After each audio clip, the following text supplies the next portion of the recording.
Hello, everybody. This is Jake Stenziano, host of the Wheelbarrow Profits Podcast, here with my co-host, the multi-family mentor, the coach, the chef, the father of six, the best-selling author, the G-Daddy, Gino Barbaro. Gino, how's it going? J-Love, I'm doing good. How you doing, bro? Always making it happen, big man.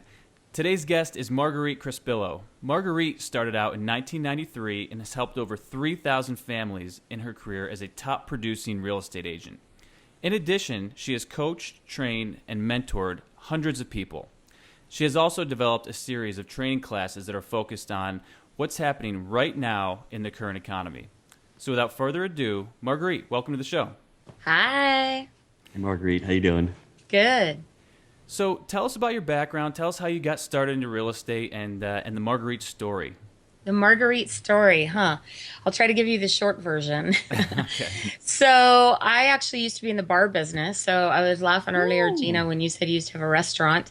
I used to be in the bar business. I was a cocktail waitress for quite a while, and then I started a beverage catering business where we would cater the bars for weddings and parties and things like that. And then we had our little boy, and you know, the bar business is not quite so conducive to raising kids. Yeah. So decided to find something else. My husband was in the mortgage business, and he said refis were going crazy at the time. Interest rates had dropped to like an all-time low of 8%. Yeah, and we thought, oh my gosh, rates are never going to get any lower than that, right? And so decided to get my real estate license to do loans. So as soon as I got into loans in January of 1994, interest rates bounced back up and refis went away. And they said, oh, you're going to have to go out and call on real estate agents. And I said, well, that sucks. They're not very friendly. And I decided that I didn't really want to call on real estate agents. So I went to work as an assistant for an REO broker and was helping him out with his business and started selling real estate and sold 18 houses in 6 months. I said, I think I like this side best. So got into real estate. A couple months later, thought I knew it all, so decided to open my own brokerage. And that was, I did that for a long time. And so real estate took off for me, and I fell in love with it and everything about it and all the possibilities that are out there and all the variety of ways you can do it. And the best part about real estate to me is that everyone can kind of build their own version of success. Like there's no right or wrong, right? There's some people that do certain things and other people that do other things. So I love real estate, and here I am 23 years later. I was just going to ask you, why real estate? I mean, what really attracts you to real estate?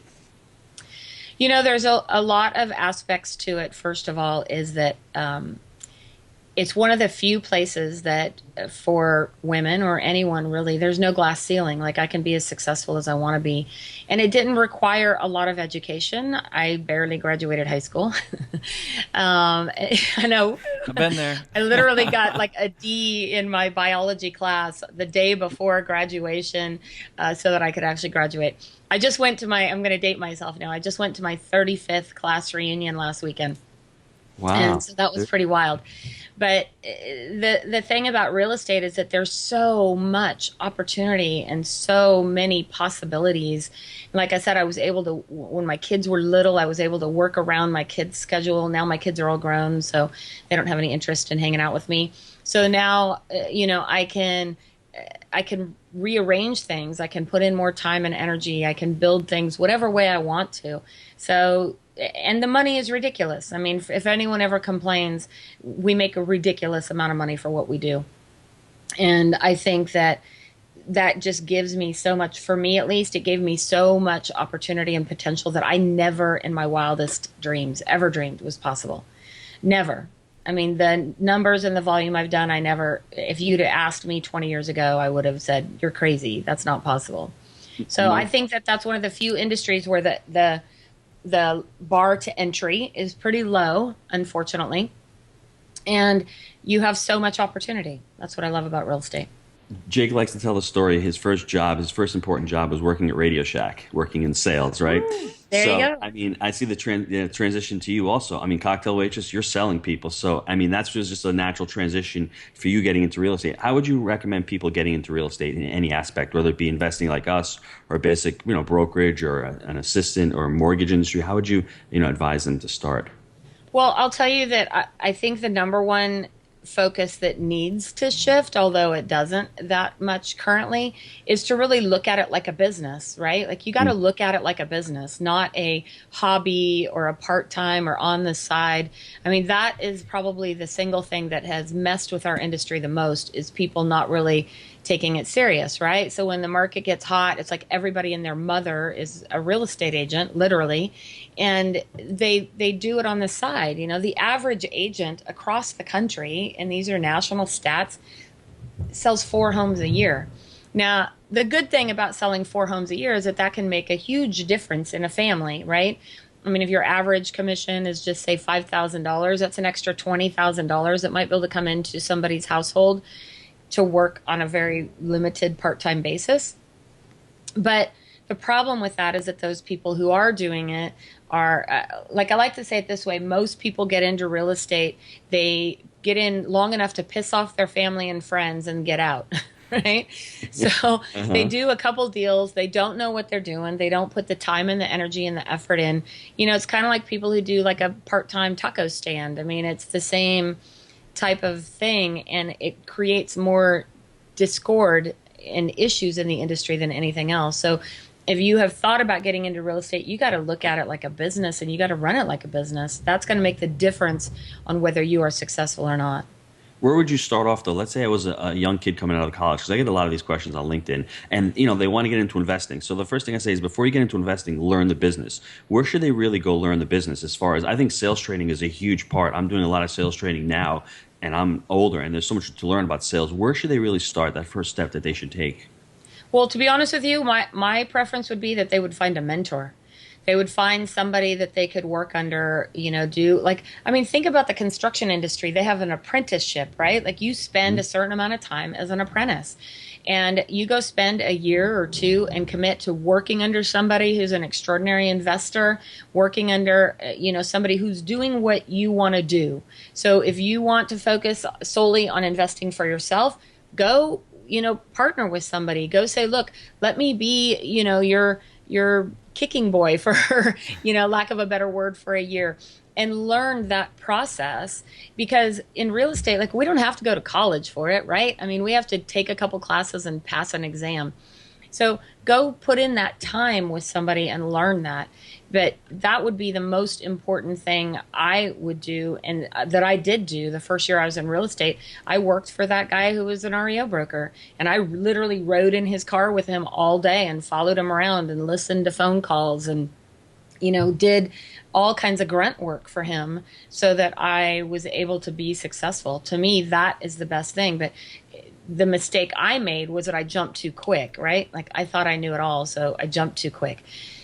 And, it worked out for me, but I would not say that is probably the norm. And I paid for a lot of mistakes that maybe had I stuck around a little bit longer, I might have done better at. But investing, same thing. If I wanted to go full force into investing right now, I would find the best person in the business in my market. I would go interview with a few of them and figure out who I connected with and who I really liked. And then I would do everything possible to help them do anything that they needed or wanted so that I could learn it. There's so much value in that. And I don't think as an industry we give that enough value. We're all about, I want a higher commission split. I want to go somewhere where I only have to pay, $50 to be there. Yep. That education is truly priceless. I mean, think about how much money you would spend in 2 areas. If you were going to go to college, I mean, I don't know what the average college degree costs anymore, but the truth is it's expensive. But here's the other thing. Where can you go start a business? You guys do a lot of investing. Where can you go start a business with literally a couple $100 and a test you pass, and maybe get a set of business cards and go start a business that can literally make you millions of dollars? Where can you go do that? You can't buy a franchise that way. You can't expect to go, if you wanted to, for example, start selling widgets in the mall, right? And you had to go get a kiosk.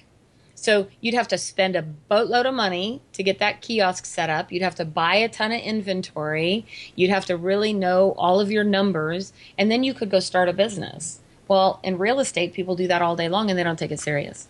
Well, don't you think that low barrier of entry is one of the problems because it's so easy to get into that all they really need is, I always say it's not that much skin in the game. You get into this with a couple hours of continuing education and then you're in, and then you don't take it seriously, and that's part of the problem. And that leads me to my next question, with a segue, is the niche. You talk about niche. Why is focusing on your niche? Why is that so important in real estate? Well, here's the thing. The reality is we've all seen that ad of that person who, places in the Homes magazine, and they represent move up buyers, first time home buyers, investors. They deal with luxury home buyers.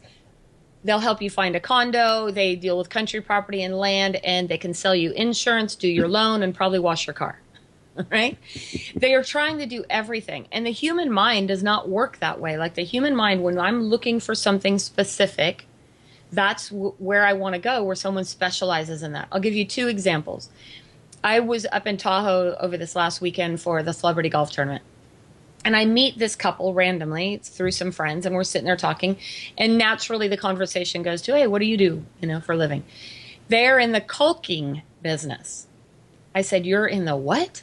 They're like, yeah, I'm like caulking around your bathtub or your toilet. And they're like, well, yes, but on a bigger scale.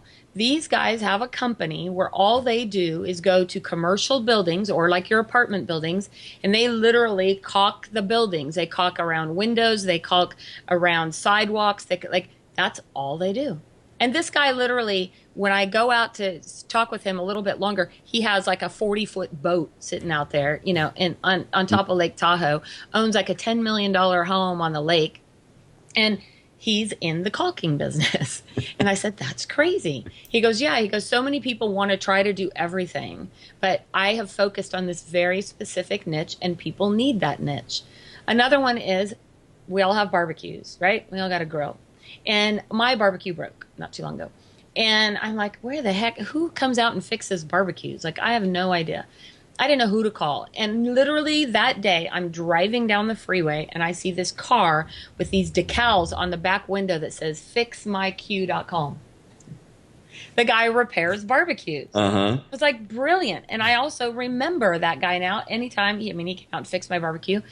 So in real estate, we're trying to do a little bit of everything because we're so afraid we're going to miss out.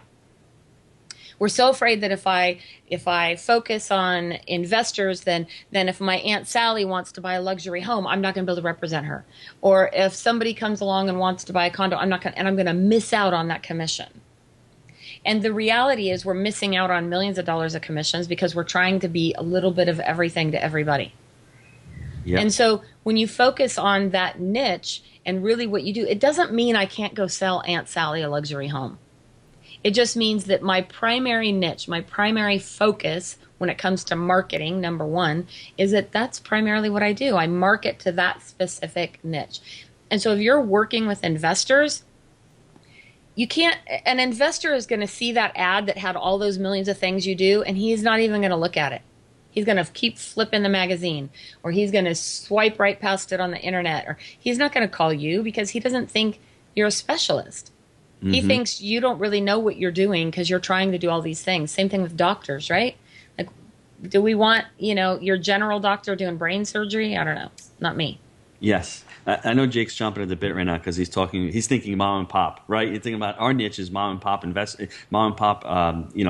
sellers. Basically, we go into these mom and pops. They're motivated. They're distressed properties. They can be small, 25 units. We've bought them from 25 units all the way up to 280 units, but they all have the same characteristics, and that's what we focus on. We're able to focus on those and really take them down and know the characteristics. And when we go to pitch it to a bank, the bank knows our business plan, and like you said, it lends a lot of credibility to us because they say, oh, these are the mom and poppers. They're not dealing with the REITs. They're not dealing with the A properties. We're not in war zones. We're in B2Cs. We love those properties. We like the owners who just want to get out, and there's so many of them around. And like you said, if we don't focus on that, we're starting to look at other stuff. We'll miss those mom and pops. And it's really weird from our first deal all the way through it. That's been the characteristic. Now, like you say, are we looking at those? Are we attracting that because we're putting it out, or is it just out there and it just comes? I don't know, but I think it's really powerful. Brokers too.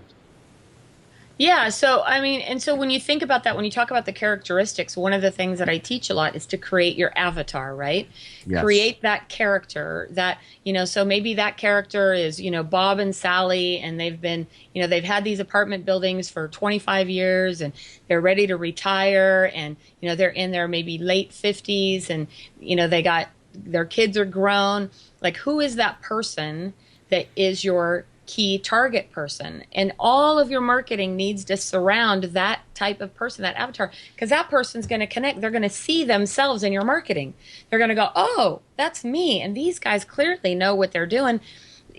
And you're going to have the answers to all the questions that I have, and I need your help. If I try to see again that same agent who's trying to do everything, or, oh, by the way, your Aunt Tina sold real estate 20 years ago and she can help you with that, and then you see that she's working part-time and she's been in Cabo for the last month, and how's she going to help me? Right? Uh-huh. Uh-huh. I mean, that's the character that you want to create. And then you develop all of your marketing around that and all of your processes and systems, because that person is going to have very specific wants and needs and desires, right? They're going to have very specific information that they want and that they're looking for from an expert. They want to work with an expert. People all want to work with an expert. They don't want to work with somebody who does it as a hobby and does it part-time on the side. Mm-hmm. What is your niche in real estate? What would you classify it as? So the majority of my business has all come from people that were referred, but mostly it's people that right now are my age. Here's the crack up thing, right? So when I first started in real estate, I had young kids. So guess what? Most of my clients were people that had young kids that were wherever they were at in my life. Right now, I've got grown kids and I live in the country. So my primary niche is country property and estates. I sell a lot of country properties and estates because that's where I live. So I know I'm very familiar with things like wells and septic systems and, horse boundaries and, what kind of code requirements are required to build a granny flat or an extra barn or things like that. I'm very familiar with that. So that seems to be the primary market that I have developed. But it's changed over the years depending on what my needs were. That's cool. I like that. How have you seen real estate change over the last 5 to 10 years? I mean, it seems like you've evolved and you've grown with real estate, but how have you seen the landscape of real estate change? Well, it's been, a crazy ride. I mean, in 2000 up to 2005, we were on this wild, insane ride where properties were literally increasing in value on a daily basis, right? Uh-huh. And then around August 2005, I'll never forget, I put a house on the market and 2 weeks later we had no offers on it. And I thought, that's kind of weird. That something's changed. Gonna have I to mean, work for looking this back, one, right? clearly the winds had changed, but I didn't know that at the time, right? Like I wasn't a psychic. But I remember thinking, well, that's kind of weird. That house is still on the market. Well, then that house didn't sell and prices were starting to decline. And in around October of that year, I had a friend who worked at Wells Fargo, and he said, hey, we just got asked to find out who the top producers are to get on this REO list. And I'm like, what's that? Uh-huh. And ended up getting on, and he kept bugging me to turn in my application. Finally, I said, okay. And the day before Christmas, I'll never forget, December 24th, 2005, I got assigned 5 properties from the bank. And I went, oh, wow, okay. And that was the beginning of the crash, right? And Yeah. so for the next, really, we only thought it was going to last 3 to 5 years. Everyone thought it would last 3 to 5 years. Well, it ended up lasting almost 7 years. And So that was really far back before '08. Everyone points '08 as the crash, but you're it was talking 3 years before that. Wow. Okay. Yeah, really for the REO, and keep in mind, usually California is the first one out of the gate, right? So Yes. what happens to us then, trickles across the country. But 2005 is really when the end of 2005, beginning 2006, and so the REOs were it was kind of like that snowball effect. The ball was starting to roll, but nobody really saw it until it was like, this great big ball that was crashing everybody. Because I remember, like I said, you learn so much by looking back at history. I remember how many agents kept saying, oh, it's just a temporary speed bump. It's just a little blip. We're going to be fine in the spring. This always happens at Christmas, Yes. And then spring came along. Well, it's not quite what it was. Well, it's, because summer and, I mean, it was like all these stories, right? Mm-hmm. And then 2008, it was insane. But the the bottom of the market, let me put that, was really 2010. And we were swamped. I mean, I literally was managing 200 to 300 properties in the REO world. Wow. But the key in that was that I shifted when things shifted. And I think that's a big mistake that most agents don't do is they keep thinking, oh, it's just temporary, it's just temporary. And if you pay attention to statistics, I mean, you guys know numbers like nobody else. Numbers don't lie to you, right? Like it's not personal. They don't lie. You look at the numbers and they tell you where to go and they tell you what to do and they tell you how to do it. And if you watch those numbers and you watch the statistics in your local market, you can see what's happening. And I didn't know that again at the time. This is all experience stuff that I've learned. But then 2010 came along, the market hit the very bottom. We didn't know it was the bottom. But I'll give you an example of my personal house. So we bought our house in 1994 for $260,000. Our house is about 3,200 square feet on 5 acres. It was a bank-owned home, right? Mm-hmm. In the top of the market, 2005, our house appraised for $1.4 million. Get out. Yeah, I wish 2020 hindsight I would have, right? But we didn't know that. So it hit $1.4 million in 2005. In 2010, my neighbors bought their house, which was technically the bottom of the market, for $360,000, which was similar to ours. Now the values have come back up to where my house, I could probably sell it for $800,000 or $900,000 or so. But that's exactly kind of what happened in our market. And so 2010 came along, the bottom of the market happened. Prices have slowly started to climb. But right now where we are is, again, our prices are almost where they were in 2005, which means the problem with that is your first-time home buyers can no longer afford to buy. And so where that is brilliant is rentals are insane right now. They're almost impossible to get, yes. Right? Like literally I have a friend who went up to the people had a line for the rental. She had to pay cash, all of her rents for a year in advance just to get that place. Wow. But there's a lot of building going on right now, so hang on, because there's a lot of building for rentals right now. That's the thing. So we'll see where it goes. Yeah, and so the market is kind of weird right now because people who are those first-time home buyers cannot afford to buy a home in my community. So that eliminates a lot of times many of your services people, your police and fire and your, people that are in that community. It's a struggle for them to buy a home. So it's hard to say what exactly is going to happen. I know that in the last 60 days in our market, things have slowed down. And you can tell, here's how I can tell. So we have our MLS marketing meetings where our agents go to pitch their listings, right? Mm-hmm.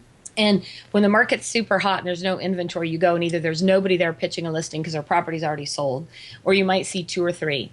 A couple weeks ago, I went to the marketing meetings just to kind of get a gauge of what's going on. There were 23 homes on the market. 23 on tour. That's extraordinary amount. Like that's a huge amount for what normally is only a couple. So inventory has started to rise. Average days on the market have started to increase. You're starting to see those price reductions a little bit. I don't know. Are you selling? I want to know for your house. Are you selling right now?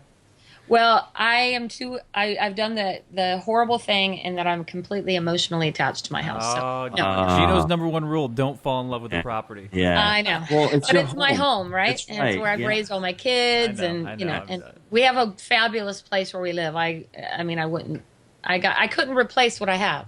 So I could take that a step further, what you're talking about. What's going on now, it's happening in New York, and your progression of your house is what happened to my house. Same exact thing. I built it back in '04, so it cost a little bit more, but at the peak it was probably $1.4 million, and it's come back down to like maybe $900,000. That's where I'm probably going to end up selling it.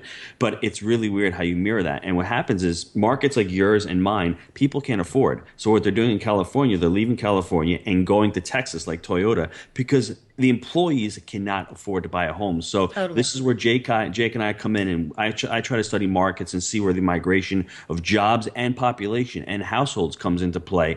And California is unique because it's just an amazing place to live, like you talked about, and it's got so many benefits to it. If it was Oklahoma, there would be nobody living in California right now. But the problem is California is a little unique in that aspect. But you see what's happening in New York and these other northeast places where they are, Maryland, Virginia, they're just getting to be too expensive, and you see the migration going down. So I think it's just weirdly weird how your market, it's sort of similar to mine. It's really how it mirrors. It's pretty cool, actually. And it's all out there. They're all numbers. So these are all numbers that I think you have to look at and people have to look at to you actually assess the market, Well, so the best lesson that I learned during the REO crisis is we had to do BPOs, right? So for those who don't know what that is, it's a broker price opinion. And we Yes. got paid literally $50, For to each one, right?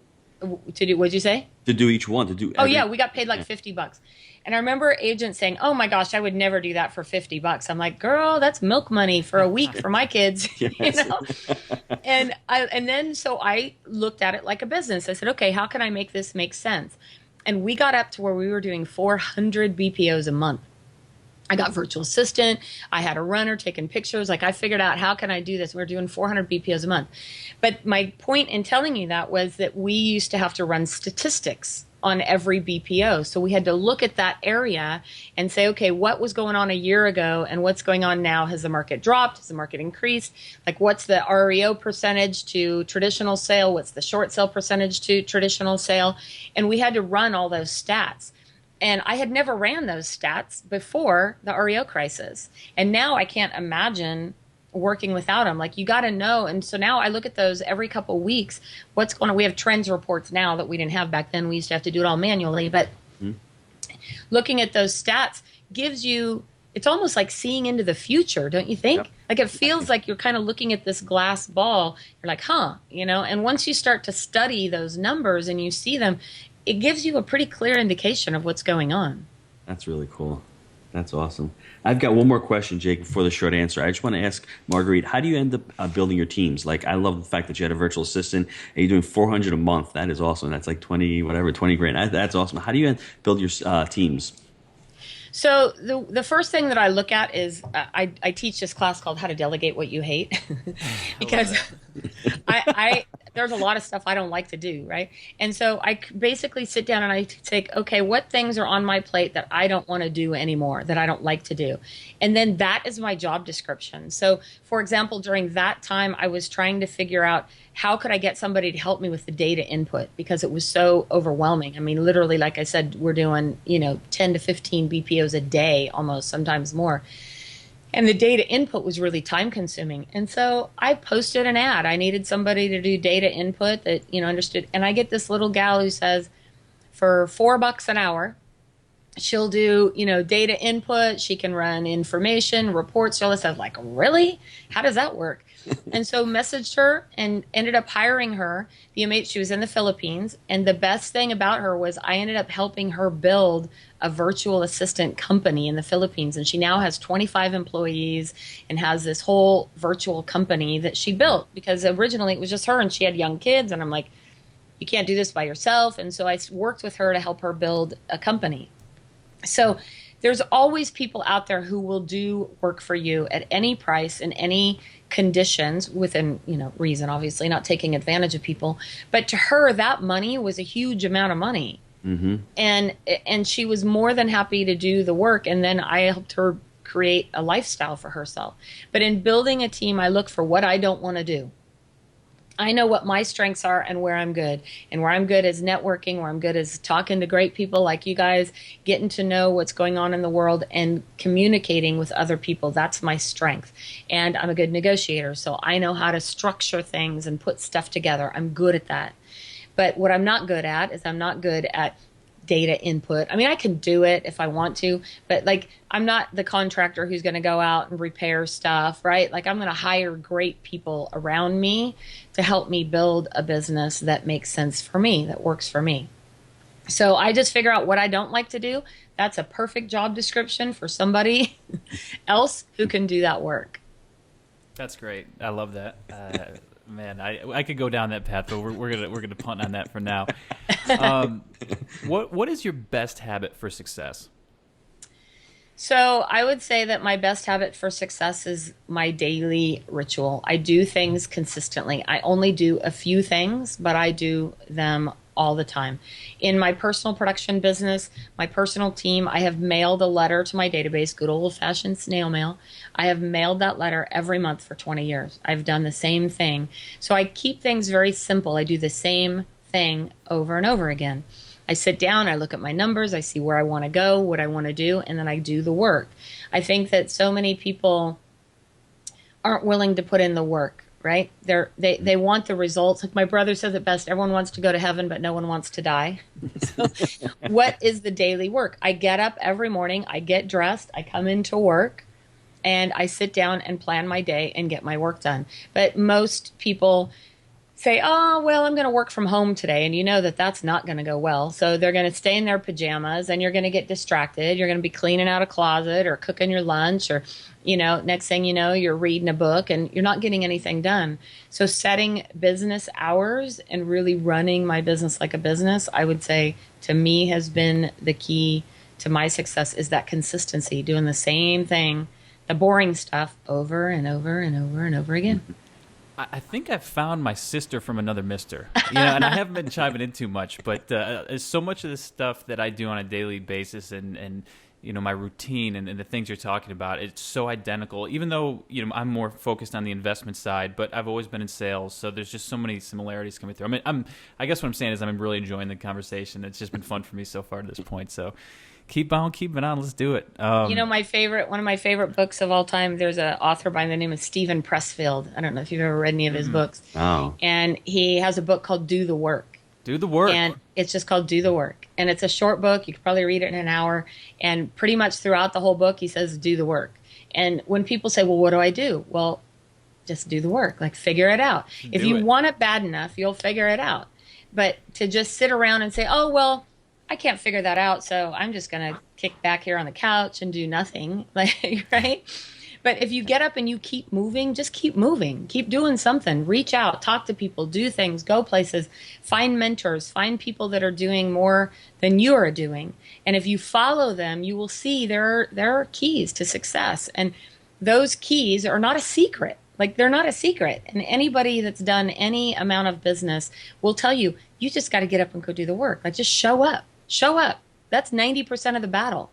Gino, who said that the other day? Yeah, but part of the problem is now I don't want to get into the whole, the whole larger picture of what's going on in the U.S. But a lot of people hear the word work and it's a negative connotation because nobody wants to be responsible. The 4-hour work week and all that. So that's the problem. So I'm son of an immigrant. So to me, working in the kitchen 60 hours a week, work is just an easy thing for me. I was ingrained into it. So the real estate thing, what we're doing here and what we do, that's a piece of cake for me. So exactly. I find it as pleasure, but the problem is as youth and as people, work, they want to get $15 an hour for a part-time job that, whatever.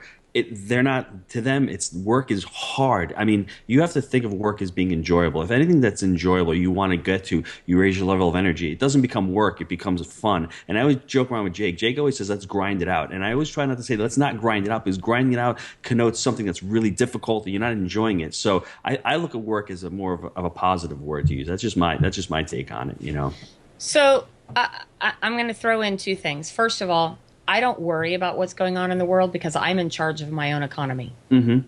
I'm in charge. My economy can be good or it can suck, depending on how much I work, right. Depending on how much energy and effort I'm going to put in. Mm-hmm. And I also think that saying that the youth of today don't work any more or any less, I don't know that I agree with that, because I will tell you. So I have 6 children. My husband had 3 with his first wife. We had 3 together, and I've raised all of them. They've been in my life since I was young.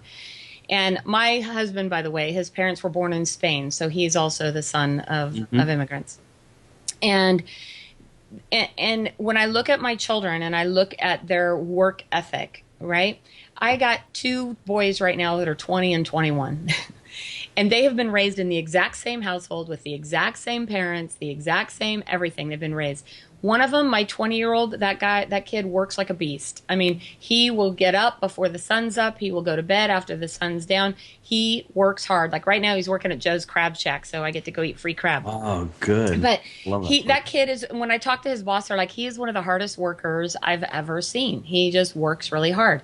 My other son, who's 21, is a bit more creative, and he has a different work ethic, a different style. So I'm not convinced that we have youth that is any worse than it was. Like every generation blames the one before, right? So I remember when I was a kid, they're like, oh, kids today, they don't hardly work. They don't, there's good and bad in everything, and it's really where you shift your focus. Like the kids that are working hard don't get enough credit, just like they never have, and the kids who aren't working hard enough get tons of attention because they're not working. So there's plenty of opportunity wherever you go. For people to complain that there's no opportunity, I want to think of somebody like your parents who left a space where there really was no opportunity and came to one of the most amazing places in the world and created opportunity because they worked their asses off. I'm sorry if that's a bad word. They worked their It's okay. They worked their asses off, right? Like they didn't sit around waiting for somebody to walk up and say, "Oh, let me help you out. Let me give you, $10 here." They got in and they did the work. And if you look at the truly successful people in any industry, real estate, whatever it is, the people who do the work will always shine. Mm-hmm. Do work. Do the work. Do work, yo. Yep. All right. 23 years in business, right? What's your biggest mistake? Oh my God, I've got lots and lots of them. Well, actually, so this is kind of a crazy story. This literally just happened, but I mean, I've made tons and tons of mistakes. I would say that the only reason I'm successful is because of the amount of mistakes I've made. I mean, first of all, I've made thousands of mistakes. I would say in not investing more would be the number one, not buying more properties, not spending more of my resources, because it's not the commissions you make, it's what you do with the commissions, right? Mm-hmm. So it's taking those commissions and investing them in another arena, thinking that in 2005 that we were going to forever be on this gravy train, right? Like this couldn't possibly come to an end anytime soon. And then it all came to a screeching halt. So I would say that during that time too, a lot of people were buying for equity, not for cash flow. Mm-hmm. Huge mistake, I think, unless you really know what you're doing. Everybody was trying to be, the infomercial investor guy on TV, not knowing what they were doing. So I would say that those were my biggest mistakes. I would say that tragically, I made a big mistake this last week, but it ended up working out. For the first time in my 23-year career, I forgot a listing appointment. Literally did not show up. And it was a past client who I'd sold a house to 15 years ago. I had too much going on, and I forgot to put the appointment in my calendar. And I'm driving in 45 minutes in a different direction, and the guy calls, "Hey, Marguerite." And my stomach dropped the minute I heard his voice. I knew I had forgotten the appointment. Makes you sick, doesn't it? I can't believe I did it. I can't even believe I'm admitting to doing it. But I think that there's a lesson learned out of this, because what happened is I said, you know what? I screwed up and I am really sorry. I can't believe I did this. If you don't reschedule with me, I'll completely understand. I screwed up and I don't even know. I got no excuses. I got no stories other than I forgot. And luckily, because I'd built that relationship with him all these years, I had mailed to him for 15 years. I'd stayed in contact with him.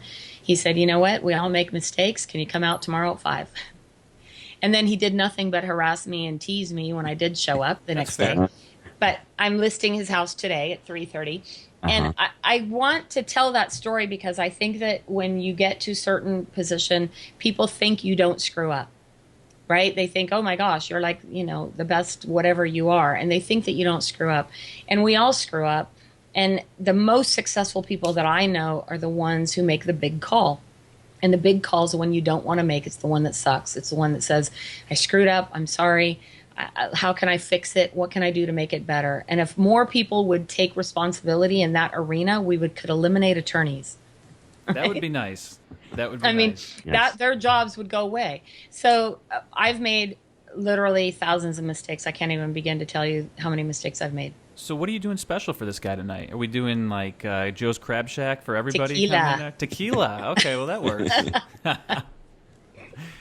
An expensive bottle of tequila is going with me to that listing appointment. Very good. Last question. What project are you excited about right now? So I would say that I'm most excited about the academy that I've built, which is the Masterclass Real Estate Academy, which is designed directly towards real estate agents to help them to really raise the bar, help them figure out ways that they can run their business like a business, put systems in place to do the things that they need to do to create consistency. I think that we have a horrible reputation when it comes to the consumer, and the biggest part is because we don't take our job serious. We're not as committed to educating ourselves and improving who we are on a daily basis and improving that experience.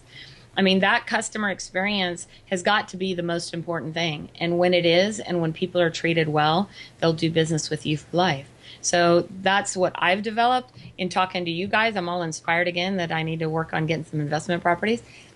So that's probably something I'll be working on in this next year, because that is a big mistake. I truly believe that's probably one of the biggest mistakes I made personally, not necessarily in my career, but in my personal inventory and life out there. I did not buy. I've bought a few investment properties, but didn't put the time and the energy into it to take it serious. It's and I never think too late. that's a key.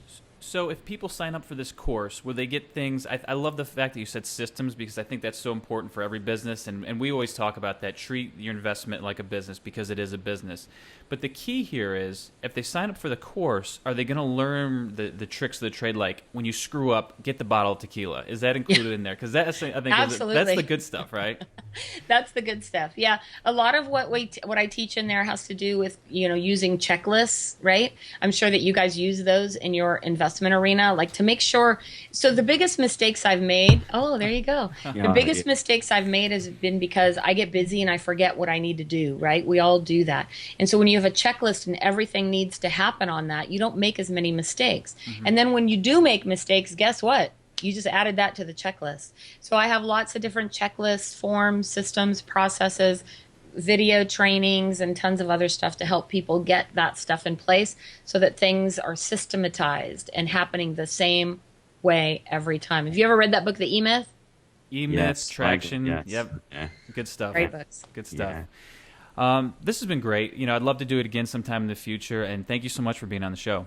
Yeah, I'd love to have Thanks, you guys Marguerite. on my show. We'll coordinate that. We'll do Sounds it. Thanks. We'll do it.